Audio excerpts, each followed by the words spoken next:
Hello বন্ধুরা, সবাইকে স্বাগত আমার চ্যানেলে। আশা করি সবাই খুব ভালো আছেন। আজকে আমি একদম ধাবা স্টাইলে ডিম ভর্তা করে দেখাবো। এর জন্য আমি নিয়েছি 4টে ডিম সেদ্ধ করে ডিমের কুসুম ও সাদা অংশটাকে একদম আলাদা করে নিয়েছি। ডিমের সাদা অংশটা আমি গ্রেট করে নিয়েছি, খুব সুন্দরভাবে গ্রেট হয়ে গেছে। আর নিয়েছি পেঁয়াজ কুচি, টমেটো কুচি, কাঁচা লঙ্কা কুচি। কাঁচা লঙ্কার পরিবর্তে গুঁড়ো লঙ্কাও ব্যবহার করা যেতে পারে। লাগবে বাটার, আদা রসুন পেস্ট, জিরের গুঁড়ো, নুন, হলুদ ও সাদা তেল। লাগবে একটু গরম মশলা। কড়াই গরম করে সাদা তেল আমি দিয়ে দিলাম। তেল গরম হলে আদা রসুন বাটাটা আমি দিয়ে দেবো। একটুখানি আদা রসুন নাড়াচাড়া করে কুচিয়ে রাখা টমেটো, পেঁয়াজ ও কাঁচা লঙ্কা কুচি দিয়ে নেড়ে চেড়ে তারপর সমস্ত কিছু এক এক করে দেবো।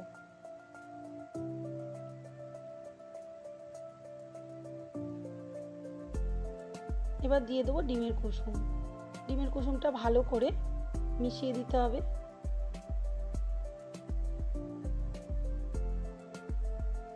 স্বাদ মতো নুন দিয়ে দিলাম। সামান্য পরিমাণ হলুদ দিয়ে দেবো।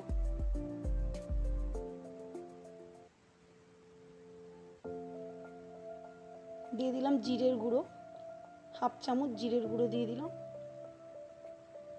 ভালো করে মিশিয়ে ডিমের সাদা অংশ যেটা আমি গ্রেট করে রেখেছি সেটা আমি দিয়ে দেবো। দিয়ে এটাকেও ভালো করে মিশিয়ে দেবো।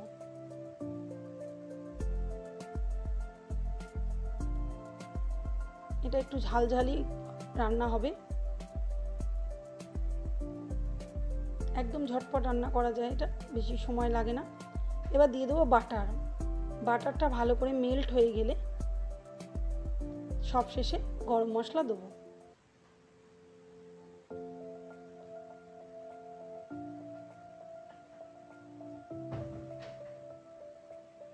এবার দিয়ে দিলাম গরম মশলা। ডিম ভর্তাটা আমাদের রেডি হয়ে গেছে, এটাকে নামিয়ে ফেলবো। অন্যদিকে বাটার দেওয়া ব্রেড রেডি করব। কড়াইতে সামান্য একটু বাটার দিয়ে দিলাম। বাটারটা মেল্ট হয়ে গেলে আমি হাফ চামচ টমেটো সস দিয়ে দেবো। বাটার ও টমেটো সস একসাথে ভালো করে মিক্সড করে তার মধ্যে পাউরুটি দিয়ে দেবো। পাউরুটিটা দুদিকে ভালো করে বাটার ও সসটা লাগিয়ে নেবো। এটা সেঁকেও ব্যবহার করা যেতে পারে। যে কোনো রকম পাউরুটি দিয়ে ডিম ভর্তা ভালো লাগবে। এছাড়া রুটি, পরোটা, নান সবের সঙ্গে এই ডিম ভর্তা বেশ দারুণ লাগবে খেতে। এক এক করে সমস্ত পাউরুটি আমি বানিয়ে নেব।